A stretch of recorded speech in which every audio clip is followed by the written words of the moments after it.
Good morning. Today we are going to teach you guys about the Dark Ages, from the Middle Ages to the Renaissance. We will be going through the following subtopics: the best and worst ruler, the battles that the people went through, how did the Middle Ages lead to the Renaissance, and the differences and the incommons. Oh, and let's not forget the Great Famine. Emily, I got a question for you. Who was the best ruler? Good question. It was Charles I. What gave him that title? Well, he was the King of England, Scotland, and Ireland. He managed to make England a republic for the first time and only time. He became an orphan at the age of 12 after his sister left with her lover. Then his brother died, which made him the next heir. He put his country into civil war. That is what executed him. He was the only king to have been executed. Besides all that, he didn't trust the parliament and went against it. He also had spending habits and was arrogant. However, he helped the unemployed find a job. He married Henrietta Maria. Charles thought that war was the way to show his power to the people and asked the parliament for money for the war, and they refused him. Now, tell me, Gabrielle, who is the worst king? The worst king was Henry VIII. What about him? First of all, he married 6 women, but not only that, he executed 2 of them because he grew tired of them. First he married Catherine, then he fell in love with Anne, while still being married.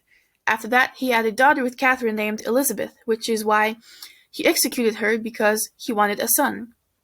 Then he had a son with Anne, but unfortunately the kid died when he was 15 years old. That is why Queen Elizabeth became queen. He was certainly a bad king, but he believed God's society shouldn't be challenged or changed. He thought poor people were meant to be who they were because God made them like that. Although he was a sexist, selfish, brutal, and unpleasant man, he improved medicine and transformed the postal service for the better. Yes, but he executed thousands of people for treason and took his country to civil wars and proved himself to be a bad soldier. Also, he inherited all the money from his family and spent it all, and even managed to get himself into debt.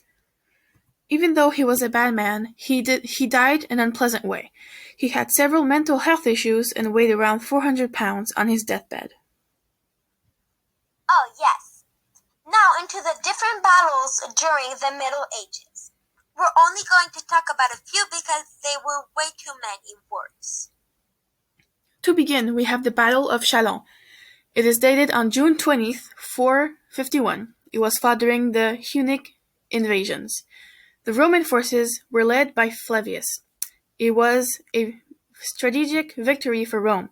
The last victory at Chalons was one of the last achieved by the Western Roman Empire. Then we have the Battle of Hulaho. That one is dated on May 28, 621.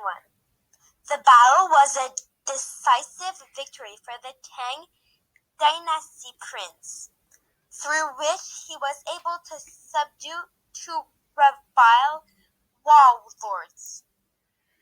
Afterward, the Battle of Badar started in March 13th, 624. Despite the superior numbers of the Meccan forces, about 1,000 men, Muhammad's army scored a complete victory and many prominent Meccans were killed. Now we have the Battle of Fontenoy, dated on June 25, 841. The plan was to bring the pragmatic army to battle on a ground of their choosing before the enemies could become superior.